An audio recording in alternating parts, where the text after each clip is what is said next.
Yes, I want to welcome, indeed I will welcome Sergeant Samuel Hoey, who is he was in there an hour ago. We recorded this piece and he threw a punch at me and tried to take me into custody and broke his right wrist. There he is, look at the man. Goodness gracious. How are you? You were playing football. Good, playing a bit of football, Rowan, and unfortunately punched the ball and broke my wrist. You're legit. Funny, that's what everyone says. Well, I can tell you, and I bring you good news about your broken wrist. I broke my wrist at the age of 12. Yes. And it's my left wrist, and it's now okay again. It is. You recover from it. There's no two ways about it. I'm treated very well up at Daisy Hill. Very they're good people there. Very fast and efficient. Yeah. Do a good job. But they would need to keep in with you, because every so often bad people go there and they cause ruckus and riot and horribleness. Yes. And you guys have to go and sort it out. There's some mad people go up there, and congratulations to the staff for being as wonderful as they are. They're huge, you know. They do have to put up with a lot, particularly at the weekends with alcohol. Yeah, it's awful. Alcohol is. Do you take alcohol? No, very, very rarely now. I would very, very rarely now take it as well. The only thing I ever took was wine. Yeah. And I loved wine with my dinner. But I find that if I don't bother with it, I'm always feeling better. Yeah. You know, you're sharper, you know. Definitely. Did you see that? you missed that, you know. Couldn't do that, you Oh, see. sure, no, he wouldn't be. But it's, I think alcohol is a most dreadful, misused commodity, and we're in a bad way with it in our community, indeed. And those people are the last to be abused by anybody, you know. No, they're just there to be of service, you know. They're good, wonderful people. How's South Armagh? South Armagh's busy, with the the marching season there just finished, and all went really well and quiet. Yeah, it was great this year. Good event. Otherwise you wouldn't be here with me. You'd be down on overtime in North Belfast, they won't let me out. beaten. They won't let you out for action. Some folks said I put this on to get out of it. But, yeah. No, I doubt that. It's been very peaceful all over. Thank goodness. And you know, somewhere along the line, good sense prevailed. Yes. Because I remember last week I was reading in the Irish News a quote from the Orange Order. They were saying, and I'm not getting into politics, don't worry, but I'm just making the general observation, because police are not involved in politics. I could be Mickey Mouse in government and he would have to serve Mickey Mouse, or I could be the most intelligent man in the world in politics and he would have to serve the most intelligent government in the world. So come hell or high water, you're the servant of government, the servant of the people. And the sooner people realise that, the better, when they start beating you up in Belfast and stuff like that. But the thing about the Orange Order in the Irish News, they were threatening an ongoing protest that would have an effect on the governance and politics of Northern Ireland. Here they were, and my heart was in my mouth, threatening to do what the IRA could never do. And I said, let it not. But somewhere along the line, there was intervention. Yeah. And they came out and they did what I wanted them to do, have lovely celebration, lovely marches, lovely fun, do their thing, and share it with the community. And I think we're going to see more and more of that. Hopefully, very I think peaceful. It'll be good. It'll be our good. New Chief Constable's first year on the 12th. And that's a good sign, isn't it? He came down to Newry to visit us. And, was he down? Yeah, he came down, and it went really well. What sort of guy is he? He's a Fermanagh man. Yeah, but he's very grounded. And I love the way you say that. I said he's a Fermanagh man. And you said, did you hear what you said? Aye, but. He said, Fermanagh, we apologise to you out there. Goodness gracious. No, he's grounded, yeah. Why do you think he got the job over Cressida Dick, for example? Like, she was the London Met person who went for it and didn't get it. I believe he's the best experienced one that could have got it. I had met him a number of times, and he'd been down to Crossmaglen last year to visit us. Yeah. And I think the experience that he got on the mainland as well as over here stood him in good stead. And he walked the walk here. Yeah. He walked the beat here. He knows what it's like to be a cop here. Yeah. So what issues are affecting you at the moment? South Armagh now. South Armagh. Burglaries are a problem for us this time of year. You know, with folk going on holidays. And, And we've put extra patrols on to try and target.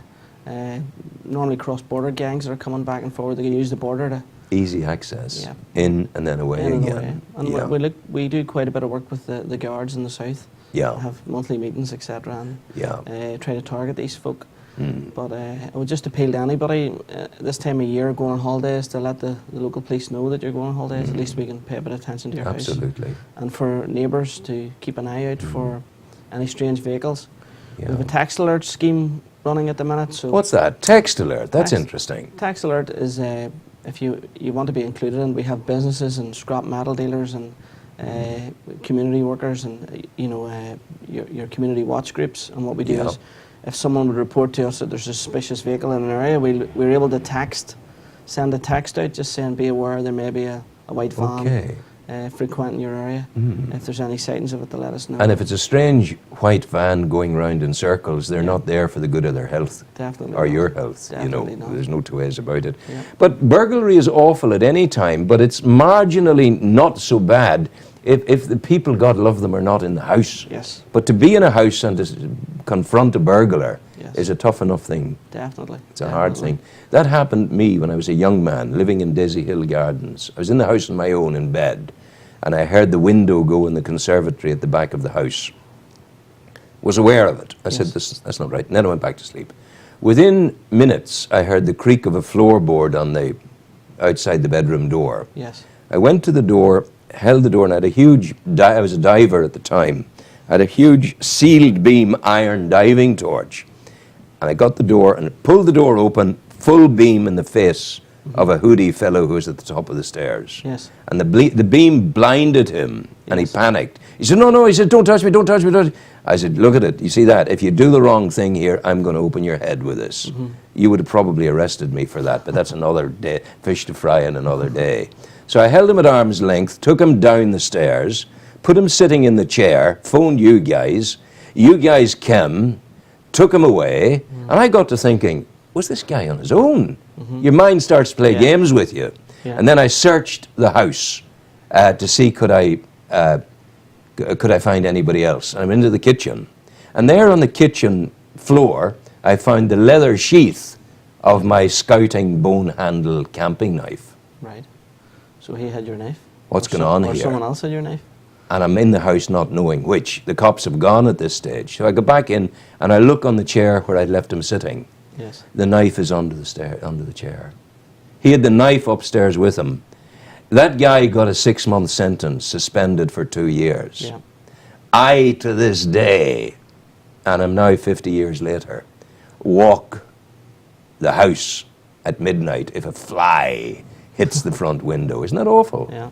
So the amount of harm that these fellas do. It's very, very traumatic. It is. It's not easy. Especially for older people. It's yeah. very, very traumatic. Yeah. Thank God I was young then, but I wouldn't like it happening much now. Definitely not. So, yeah. So there's burglaries that you need to look after. Yeah, and the tendency now to go for car keys, the tendency to take cars, especially they'll target cars if they want particular brands or models. I'm very pleased to tell you they'll not be targeting my car.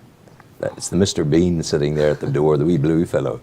But I mean, having said that, people laugh, I put a car lock on it, on the wheel. Do you know why? A couple of boys out on a Saturday night, Sunday night, full of hooch. Yes. We'll have that, you know. Yeah. And they get it does their job. Yep. So we try and stop that occurring. And anything that they can see will put them off. If there's a big lock on it like that, they'll stop. Yeah. So it's not a bluff, it is a lock, but get it visible, that's the whole thing.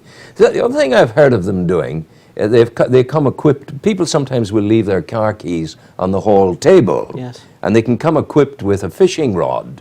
The long end of a maybe 10 feet long. They put it through the letterbox, get the keys, take them out, and away they go. You know. A lot of very expensive vehicles being stolen from burglars, but nothing else really. You know, a few years back it would have been TVs and laptops and phones and stuff, but now it's just vehicles. So obviously they've cultivated a market. Yeah. And there's word they've been stolen in the south and brought up here. Well, we had a very successful operation probably about a year and a half ago now in the South Armagh area where over 70 vehicles were recovered, stolen both north and south as a result of creeper burglaries. That's good, that's good. But I mean, to steal 70 yokes, that takes a lot of doing. It takes a lot of organisation, doesn't it? And then to cut them up and to cut chassis numbers off them. Yeah, and that's an industrial operation. Yeah, and it was an industrial, massive scrapyard with X amount of vehicles and all chassis numbers cut out of them. So, and there would be the majority now, in fairness, were stolen in the south and brought over. Yeah, but it's science has come a long way because, all right, it's nice if you have the chassis number. But if you have a car there and you go, if you're forensic people, well, they're not your forensic people; they're independent of you. If the forensic people go through the car, They can come up with DNA linkage to the owner. So chassis is fine. Yeah. But if you are stealing a car, by gum, no matter how careful you are, you can leave traces within that car, and you can be got for it. Yeah, without a doubt. Without even knowing it. Absolutely. You know, I'm glad I'm not a burglar in the modern age. I've been no good. I would have been caught even 70 years ago, but it's all good. You keep going and do your best and beat the bad people. Beat the bad people. That must be the greatest satisfaction in the world in your job. You go home at the weekend, or whenever you go home, you say, I've beaten bad people today. My wee boy asks me every day, did you catch any bad boys today, Dad? I love that. I love that. And I'll say, well, yes, some days I catch someone, some days they get away. Some days I wrote one time in the paper, not about Jimmy, the lovely motorcycle man, the big fella. Jimmy Hunter. He's a great lad. He got knocked off his bike there and broke his shoulder there last week. Ah, Jimmy, I'm sorry. That's awful. Oh, my God. Up at the 5 Ways roundabout. Jimmy, I'm sorry. He's a good man. Yeah, Jim's Goodness gracious. But I mean, that's so, well, a speedy recovery to you. And he's involved with the Make-A-Wish Foundation, making things for children, making children happy who have life-threatening conditions. That's our Jimmy. Yep. A nice and decent human being, without a doubt. I'm not sure what I was going to tell you. You shocked me there about Jimmy. I hope he gets better soon. So what else have you on the program at the moment? There's a lot of complaints lately about the old Dublin Road. Young Vroom, vroom. Yeah, vroom, Yeah, vroom. yeah, flyers. We've run a couple of operations lately there to try and get these folk in with the guards, of course. Yeah. And we've been successful. So, you know, any young person that's thinking of going up there to run Not a good idea. No, keep it for a track. There's Yeah, plenty but of can you tracks. do them for it? What's the punishment going to be if you take them to court? Well, they'll lose Will their Mr. name. King say, off you go, good luck to you, or where are the other? I know King, he's a good man, and he's very forward-thinking because he came into the judiciary as a judge at the time the Republic of Ireland and others were talking about fewer people in the prisons. Let's get a system going where we're converting them from their badness and rather than punishing them all the time. King was ahead of that. He was doing that and going the extra mile with them. And then if they still screwed up, he dealt with it in his own way, you know. Yeah. Well, no, for dangerous driving, for example, they'll lose their licence. Lose the If licence, they're found guilty, they'll But lose half it. of these boys will not be driving on licences anyway. Well, that's it. You know what I'm saying to And you? then the insurance is the big issue then Yeah, as well. If you ever yeah, try to go and, yeah. But that's all right when they're Yeah. young. Wait till they get a bit older and they've got a Yeah. family and they need Yeah. a driving licence or they need. You're not telling me these guys get families, are you? Do we not have a system for dealing with that to make sure they're not able to procreate? Can you imagine a whole army of these people all over the country racing around? driving like maniacs. Oh, for goodness sake. But- Yeah. Yeah, they're difficult to catch, but you know we're gonna keep targeting the area until we. Yeah, and it's another situation in which you're in cahoots with the guards. Yeah. In a sense of you're meeting, you're Yeah, collaborating. Like yeah. the locals are being stopped at the end of roads and being blocked in while these events go on. Yes. And there's people coming as far away as Belfast, you know, to see these things. Yes. So it just can't go on a busy road like that. No. What else have you for me? Is that it? We're doing a lot about farm watch at the minute. We got into the market across McGlen last week in relation to our trailer marking scheme, and it's very successful. I see some photographs in the local papers this week about it, and it seems to be taking off. Good, It's a scheme where we mark the farmers' trailers, and if they're stolen, then we have the numbers. And it's a grand thing nowadays that you're able to do things like that and be welcomed. Exactly. You and I both walked the walk and knew of the day when it wasn't like that. Definitely. But it's now so different. People are being, you know, Sinn Féin encouraging people to go to the police and whatever. Yeah. But there are still some bad people out there, Yeah. which, and my old mother used to say, good watching cuts the head of bad luck. I recommend that to you, always, you know. Yeah. But there you are.